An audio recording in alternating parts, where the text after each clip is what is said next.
Homeopathy treatment చాలా బాగుందండి. నేను అంతకుముందు కూడా నేను ఆర్ఎంపీ డాక్టర్ పనిచేస్తున్నాను. పనిచేసిన తర్వాత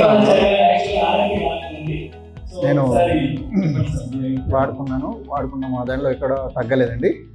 తగ్గకపోయేసరికి నేను మా డాక్టర్స్ అందరినీ ఇన్వైట్ చేస్తే ఇలా ఇక్కడ తగ్గదురా, మీరు హోమియోపతికి వెళ్ళు, శాశ్వతంగా తగ్గుతుందని చెప్పేసి చెప్పగానే నేను డైరెక్ట్గా ఒక బుక్స్లో చూశాను. దాన్ని బట్టి నేను హోమియోపతికి రావడం జరిగింది. దాంతో నేను బాగుపడ్డాను. నాతో జంటగా ఇంకో 10 మంది కూడా నేను షేర్ చేస్తున్నాను, పంపిస్తున్నాను. ఎందుకంటే నాతో జంటగా ఇంకో 10 మంది కూడా బాగుండాలని చెప్పేసి నా కోరిక.